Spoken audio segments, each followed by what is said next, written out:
சாமி போடுற மாறு வேடம். சாமியா வராம ஒரு சில மாறு வேடங்கள்ல வரும்ல. அதுதான் இன்னைக்கு நான் அறிஞ்சது அறிவு நண்பர்கள்ட்ட பகிர்ந்து கொள்ள ஆசைப்படுறேன். எப்படி என்னங்க மாறு வேடத்துல எப்படிங்க வரும்?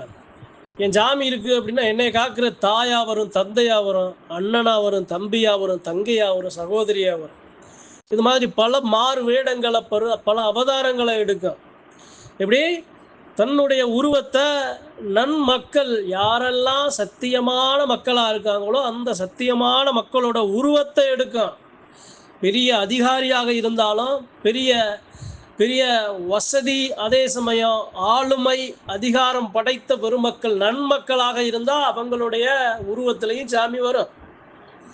இயற்கையாக நீராக, நெருப்பாக, காற்றாக, ஆகாயமாக, இது போன்று ஐம்பூதங்களாகவும் அந்த சாமி வரும். சரி, பதிவுல சாமி மாறு வேடம் போடுமா? சரிங்க, அப்படி என்னங்க மாறு வேடம்? எப்படி சொல்றது அப்படின்னா, ஒரு காவை காக்கிற காவலாளியாகவும் வரும், அதே சமயம் அந்த அந்த இடத்தோட முதலாளியாகவும் வரும், தொழிலாளியாகவும் வரும். அங்க இருக்கிற ஒரு உயிரினம் நாகமாகவும் வரும், அங்க இருக்கிற ஒரு உயிரினம் நாயாகவும் வரும், குதிரையாகவும் வரும், யானையாகவும் வரும், அந்த தெய்வங்களோட வாகனங்களாகவும் வரும். அப்ப ஒரு தெய்வம் எடுக்கிற மாறு வேடம் அந்த சாமியே வந்ததுக்கு சமம். சரிங்க, சாமி மாறு வேடம் எடுக்கிறதுக்கு நல்லது செய்ய, மக்களை காக்க, யாருக்கு எப்படி புரிய வைக்கணும் அப்படிங்கிற அந்த நிலையில புரிய வைக்க, சத்தியத்தை நிலைநாட்ட, நாளும் நன்மக்களுக்கு காவல் காத்து வர மாறு வேடம், பல அவதாரம், பல அம்சம் எடுக்கும். அது சாமி மக்களை காக்க, நம்பி வந்த மக்களை காக்க. சரிங்க, இது ஒன்றும் புதுசு இல்லையே, இது எல்லாமே தெரிஞ்சது தானே. என் தெய்வம் இருக்கு அப்படின்னா என் தெய்வத்துக்கு பல அம்சங்க.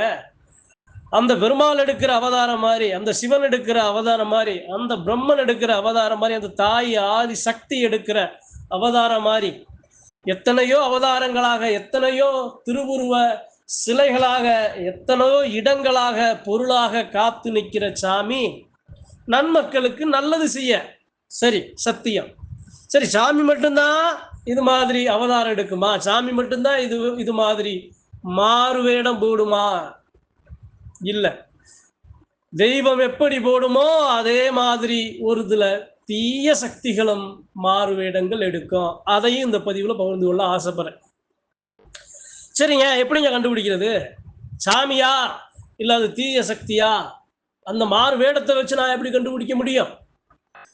இப்ப நீங்க இருக்கீங்க அப்படின்னா உங்களுக்கு தீயது நினைக்கணும், உங்க தெய்வங்களுக்கு தீயது நினைக்கணும், உங்க தெய்வ சக்திகளுக்கு எதிராக நடக்கணும். அப்படிங்கிற பட்சத்துல ஒரு சில தீய சக்திகள் முடிவெடுத்துருச்சு அப்படின்னா அந்த தீய சக்திகளின் உருவங்களை மாற்றி, அந்த தீய சக்திகளின் தன் முகத்தை காட்ட அச்சப்பட்டு, தன் முகத்தை காட்ட பயந்து, தன் முகத்தை காட்ட ஒளிந்து, மற்றொரு முகத்தை, நாம் நம்பும் முகத்தை, நமக்கு தெரிந்த முகத்தை வச்சு ஏமாற்று வேலைகளும் தீய சக்திகளால் அரங்கேற்றப்படும். அப்ப இந்த பதிவுல நான் சொல்ல வருது என்ன அப்படின்னா, சாமி மாறு வேடம் போடும்னா போடும், நல்லதுக்காக, நன்மைக்காக, சத்தியத்தை காக்க. தீய விஷயங்கள், தீய சக்திகள் மாறு வேடம் போடுமானா போடும். எதுக்கு போடும்? அதனுடைய ஆதிக்கத்தை செலுத்த, நினைத்ததை அடைய, அதே சமயம் தெய்வங்களை முடக்க, தெய்வ சக்திகளை இழுக்க, வசப்படுத்த, தீய வினைகளை செயலாற்ற, இது மாதிரி விஷயங்களுக்கு மாறு வேடம் போடும்.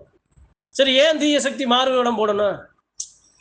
நேரில் வந்தா தெரியுமே. என் ஜாமி இருக்கு, என் ஜாமி காட்டி கொடுத்துருச்சு. அப்பா ஏப்பா அந்த பார்த்துக்க, இந்த ஆறு முகம் அந்த பிரிச்சு வச்சுட்டேன், இவன் தானப்பா இது மாதிரியான செயல்களை செய்யறது, இவன் தானப்பா இது மாதிரி இந்த எல்லையில இவ்வளவு பிரச்சனைகளை உருவாக்குனது, இவன் தானப்பா இத்தனை தெய்வங்களை அதனுடைய தெய்வங்களுக்கு எதிராக செயலாற்றுனது அப்படிங்கிற மாதிரி ஏற்கனவே காட்டி நிற்குமே.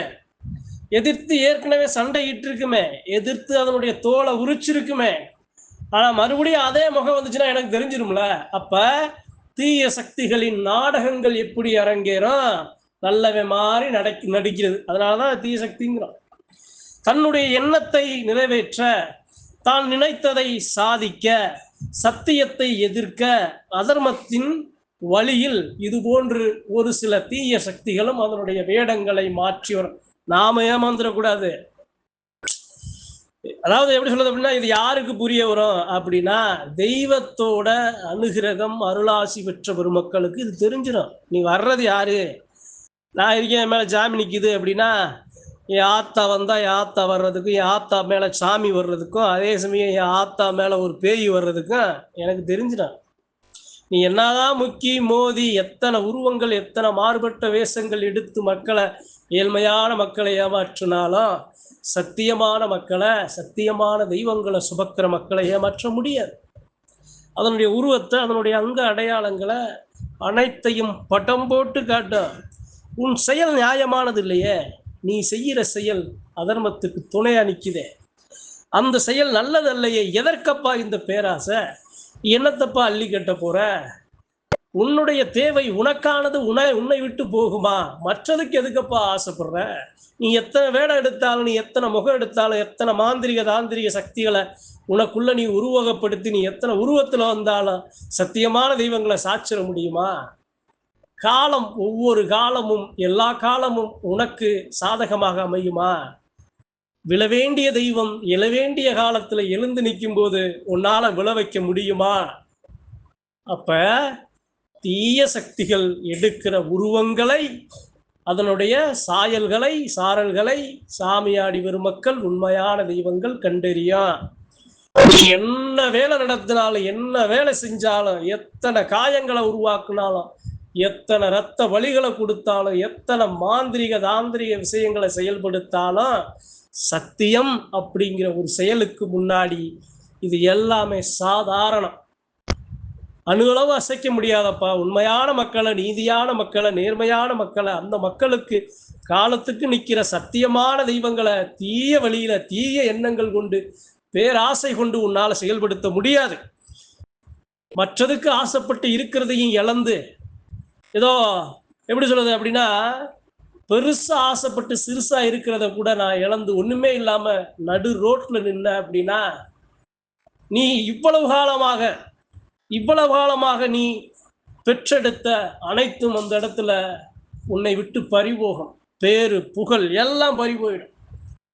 அப்ப இது மாதிரி தீய வழியில மாறு வேடம் போட்டு நிக்கிறவங்களுக்கு கிடைக்கிறது பெரும் இழப்பு தான். உண்மையா இருந்தால் உங்களுக்காக, உங்களின் நல்ல எண்ணங்களுக்காக கிடைக்க வேண்டியது தானாக கிடைக்கும்னு சொல்லி இந்த பதிவுல சாமி மாறு வேடம் போடுமா, அல்லது அது எப்படி இருக்கும், தீய சக்தி மாறு வேடம் போடுமா, அது எப்படி இருக்கும், தீய எண்ணம் கொண்டவர்கள் எது மாதிரி செயல்ல ஈடுபடக்கூடாது, எப்படி பேராசைப்படக்கூடாதுங்கிறத இந்த பதிவுல பகிர்ந்து கொள்ள ஆசைப்பட்டேன். நன்றி, வணக்கம். மற்றும் ஒரு பதிவில் சந்திப்போம்.